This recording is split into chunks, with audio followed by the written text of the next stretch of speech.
The Eagles have again, one of the easiest schedules in the NFL on paper. A lot of things are going to change. What do you need? The ball on the tee? I've been the one who criticized that we're not ready crowd. We're not ready. We can't do this. We can't do this. We can't do that. Oh, we're not ready for this player. We're not ready for that player. Not yet. Not yet. Yes, and meanwhile, as the Sixers show you in this town, not ready, not ready, not ready, not yet, not yet, not yet. That can go on for a very, very long time until you try and say, you know what? Why not? And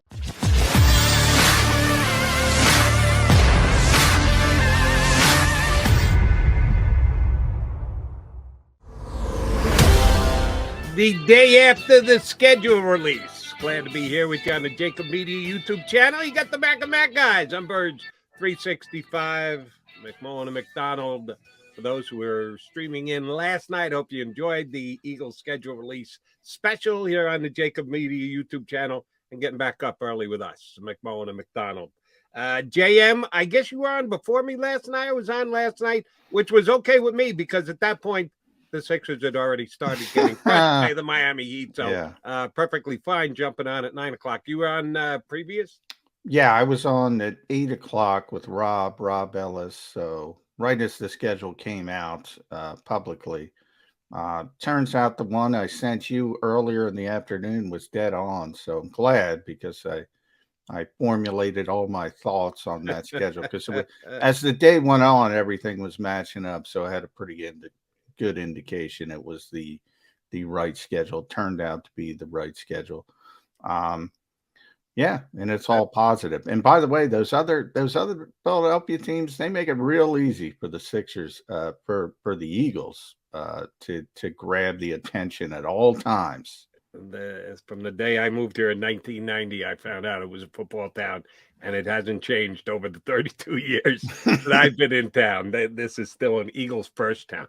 All right, 18 weeks, 17 games. The way that it's spread out, the strengths, the weaknesses. We got 2 hours. Shoot, we got 2 months before we ever really need to put analysis to it. So we're going to do that today. We're going to do it with the help of a couple of guys who we know their stuff as well. It'll be a triple Mac attack today. Glenn McNow is going to join us coming up in less than 20 minutes from now, and Dave Zangaro from NBC Sports Philly will be on a little bit later.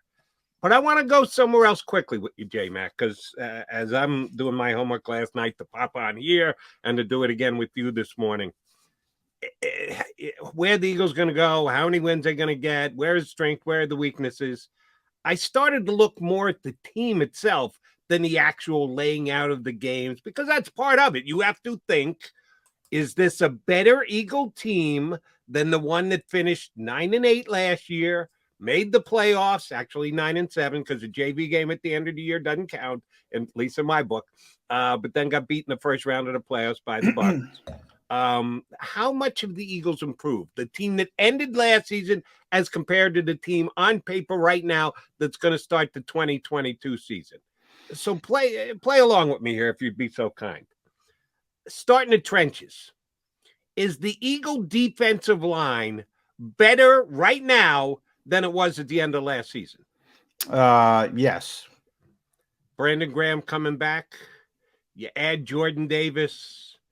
All right, Fletcher's getting a little old. Might take a step back. Don't know. Hargrave could play great, motivated by a contract, but you never know either. But I'm 100% with you. The defensive line is better than what it finished at last year. Is the offensive line better, worse, or the same? Better. Better by my estimation that remember, Brandon Brooks didn't play at all last year. So when we talk about him, I kind of put it aside. Isaac Seumalo, you pencil him in as right guard.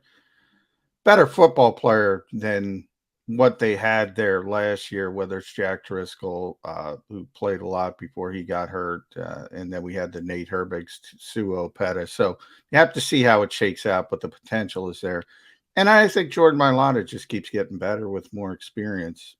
That part of it is a big issue as well. You do get a year older with Lane Johnson and Jason Kelsey, so that can kind of balance out. But I would think on paper slightly better. good to begin with, slightly better. Because I won't take the former starting left tackle out of the mix, I would say same. You're right. Two veteran guys. Can they hold the fort? Will they go backwards a little bit? Certainly improvement. Mulata and Dickerson on the left-hand side. All that to me comes out to a push. But if I had to, and I do this all the time with the thing, and I'm going to do it with you at some point today, you're going to give me your number, what you think the Eagles are going to be out of how many games they're going to And win. I'm going to do it live because I haven't even done it, Jody. Okay, that's good. After you're done, I'm going to make you say move up a game or back a game, because everybody come up with their number. You can figure it out, but then you have to say whether it's a strong, pick a number, any number 10, a strong 10 or a weak 10. If I tell you can't be 10, you either got to go to 11 or come back to 9. Which way you going, then that tells you whether it's a strong or weak. On the Eagle offensive line, I'm calling it a push. But if I had to move one way or the other, I would move up and say it's actually stronger rather than it's going back or and it's weaker. So they're better in the trenches because they're better on the D-line, same or better on the offensive line. Linebacker, better or worse than last year's linebacking crew? Much better. Have a chance to be much better. I will say that. Certainly more talented. Significantly better, because I count Hassan Reddick as a linebacker. He's got to be either a linebacker or a defensive see, I'm counting him as a pass rusher. You're counting him as a defensive end.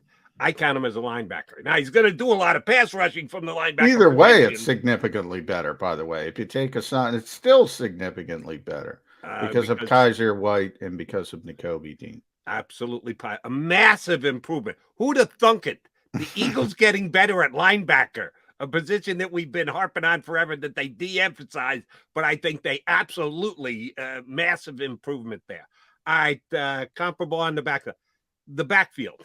Running backs, same, better, worse? Same. I would say same as well. A little bit. I hesitated there because of Jordan Howard, and he's effective for this team when he's needed, when they break the glass in case of emergency. But they could bring him back at any point. Right. So. He hasn't signed with anybody else, so he may be back here again. So I would call it the same as well. Wide receiver / tight end. Much better. Much better. Major improvement with the addition of A.J. Brown. Defensive backfield. Worse. And you know, right now, I'm not going to say significantly, but it's a concern. Because not only, you know, did you lose players, you lost veteran players, and you're at least at this point, and we know whatever it is, May 13th, Jody. You know, Howie's consistently said, he said it on JAKIB Media with Rob and D Gunn and Barrett and the guys. You know, it's not over. We're still looking to add. I assume there is somebody that is going to be added at some point, maybe multiple bodies. But when you're trying to replace veteran players who, by the way, you wanted to improve on. So that's not the most egregious part to me. But then you're replacing them with unproven rookies who don't have, like, it's one thing to draft a corner. It's one thing to draft Derek Stingley or Sauce Gardner and say, okay, I'm going to pencil him in because he's got significant talent. And you're still going to have some startup costs. But, you know, to say I'm going to replace a veteran player who knows how to play, who did a good job, and that's, you know, how I would describe Steve Nelson and Rodney McLeod. With you know, in the case of Nelson, a 4th round pick last year who barely played, a 6th round pick last year who barely played. In the case of Rodney, a little bit better, and Marcus Epps sort of mixed in to the rotation last year because he earned it. You got to put a flag next to that. You got to say, we got to watch this. I would agree. And we got one position left to go. We'll get to that in a second. That is the most important position on the field. But quick review. Defensive line, better. Linebackers, significantly better. Offensive line, either holding their own and or a slight improvement. Wide receivers / all receivers, tight ends included, significantly better. Running backs, about a push where they're at. defensive backfield down. It's the only one. Johnny Mack, the only position out of all the Eagle positions which you say it looks lesser on paper than it was at the end of the season. Go get James Bradbury. Get it done. Howie, get it done. Pay what you got to pay to get James Bradbury in here. You've got a team very much on the improved it almost across the board with this team. They laid the schedule out for you yesterday. It's a doable schedule. It's a winnable schedule. It's a double-digit minimum schedule. Go get James Bradbury, and you're an actual contender in the NFC. Whoa, we're ready, Jody? Are we ready? We are ready. We are ready. None of the John McMullen's fear of we're not ready. That's not John McMullen's fear. We're not that's ready everybody. yet. That's Get everybody James else's Bradbury, fear. and you are ready, John McMullen. That's everybody else's fear. I hate that mentality. So I would have no problem if they went after James Bradbury. My thought process is he's going to be too expensive, and they don't want to pay that for his own corner. It's too expensive. Anybody can get anybody in the NFL. I'm not saying they can't do it. I'm saying, again, this is my thought of the Eagles mentality. Right. You're not saying you would do this. You're saying this is what you think the Eagles are going to do. So when I yell at you, John, and I apologize, I'm not yelling at you. Right. I'm yelling at Howie I just want to make it clear. I'm yelling at the Eagles organization. Get it done. Roll the dice. I just want to make it clear to the listeners. I think they think if it's going to go to 8 figures, so 10 million more or more a year, that a zone corner is not worth that kind of money. And I always talk about the discipline of this organization. Now, they've proven, they shocked me with AJ Brown. I say that all the time. I didn't see that coming. I didn't think they'd pay $25 million, but that tells you they really, really like the player. Do they really, really like James Bradbury? I guess it's a possibility. They certainly like the length. They're always talking about length of corners, and he's a very long corner. So he fits him from a measurable standpoint. So maybe they do it. But, typically if the Eagles target a player, you know it right away. You hear the whispers behind the scenes. Except AJ Brown. We're only a couple of weeks removed from that not being the case, John. That is true, and that's a fair point. And, how he was playing the game there. And he said, prior to the draft, well, we don't want to be like everybody else. We don't want to pay wide receivers $25 million. And then bang, he goes and pays a wide receiver $25 million. So you never know. I would recommend it if you're asking me personally. This schedule, the NFC East, and I hate those strength of schedule things because it's worthless. You're talking about last year's teams you're building together. But even so, the 4 bottom teams are who? The NFC East, because a lot of the reason is because they play each other. The Eagles have, again, one of the easiest schedules in the NFL on paper. A lot of things are going to change. What do you need? The ball on the tee? I've been the one who criticized the "we're not ready" crowd. We're not ready. We can't do this. We can't do this. We can't do that. Oh, we're not ready for this player. We're not ready for that player. Not yet.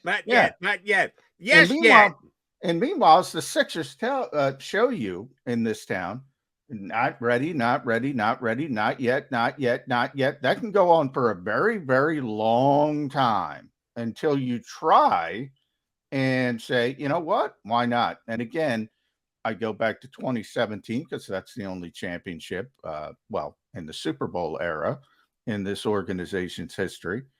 Nobody thought they were ready. So I don't like the "we're not ready" crowd. I would go get James Bradbury. I don't think the Eagles are going to get him, and I hope I'm wrong. Oh, I'm going to sit here and, all right, so let me put it to you this way. If the Eagles don't get Bradbury, let's say he signs, and I know a lot of people, if he does a 1-year make it deal. If he does a 2-year deal that you can get out of after 1 year with a little dead cap hit in the next season, not a massive one, not a $7 or $8 million dead cap hit, but another $3 or $4 million if on the second year of the deal, which he'll probably be here anyway. Do I think James Bradbury's going backwards at the end of this year, that you're going to go, oh my God, we got to get out of this deal? Probably not. You're talking about a 10% possibility. So if you're talking about a 2-year deal with a little bit of a risk that you might have to move on from him and take a dead cap hit, why wouldn't you do that? If you're talking about a 3-year, like even the Honey Badger deal at 3 years, $33 million, you can get out after 2. I think you're going to have 2 years of Bradbury. Get it done, Howie.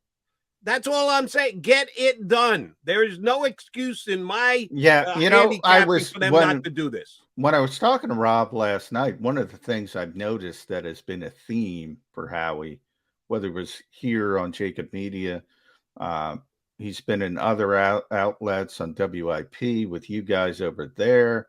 And he said, all right, calm down. I think the term was, I got you, bro. I think he told Angela that, I got you, bro. I won one. Give me some time. He's sort of trying to, I think he's noticed there has been a change in expectation since the draft. The draft was the point where it went from we're not ready to, oh, we're pretty good. And one thing, and I'll use the Sixers as an example again, one thing I've noticed about Philadelphia, they skip steps by and large. And I think Howie's a little hesitant and people assuming, all right, we're going to go from this to that in record time. And I use Tyrese Maxey. Everybody, great, good young player, really good young player. People were crowning him, to use Dennis Green's terminology. Then you get to the playoffs and people start game planning for you and adjustments from game to game. People were skipping steps with Tyrese Maxey. He's got a ways to go. Here, the perfect example with the Eagles, Miles Sanders, as a rookie. They were crowning him. And I said, be careful. I've been saying it for years. He doesn't pass protect well, doesn't catch the football, is not in the right spot as an outlet receiver. Leaves a little bit too much on the field when a run is blocked for 5 yards, trying to kick it outside instead of taking that 5 yards. We're still talking about it 3 years later, exact same things. And now people are in the other direction. He's not going to get a contract extension. Be careful with skipping steps as well. That's the other side of the coin. All right. But I'm telling you, I am not an overreactor. I am not skipping steps. I am in the moment, John McMullen, looking at where they're at, looking at where the rest of the division is, looking at where the rest of the NFC is. Go get James Bradbury, and you are a legitimate contender. Legitimate. And if you think that's me skipping steps, I'm not a put the eagle-colored glasses on kind of guy. I'm just giving you an objective. Yeah, either guy. Well, I can't see. Here's why I can't go there, Jody. I don't think James Bradbury is going to be the difference between anybody being a Super Bowl contender and not being a Super Bowl contender. I do. I think he's a good player. To me, and obviously it's the most obvious example, and I see Glenn has popped in the green room, so we got to get to break. But the most obvious part of it is Jalen Hurts and the improvement in the one position we didn't talk about. Now, if he turns the corner, then we're cooking with gas. But, I can't say go get James Bradbury and you're a Super Bowl contender. I can't make that leap. I can. Because the quarterback's going to be what the quarterback's going to be. You're not going to make any change there. There's no way to improve the team via the quarterback position. There is at cornerback. Bradbury's far and away the best one available out there, and I think he would be a major upgrade for the Eagles. Well, there we agree. I think he'd be a major upgrade for the Eagles. All right, Jody Mac here with you. Let's make it a triple Mac attack. The host of the Eagles pregame show on their radio network. You hear him weekends on WIP. My ex-partner, Glenn Macnow, joins us next here on Birds 365.